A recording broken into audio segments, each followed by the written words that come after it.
Hello guys, I'm going to be showing you the motorcycle helmet.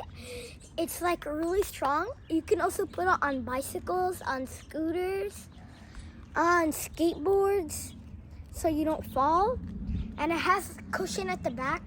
It's really soft.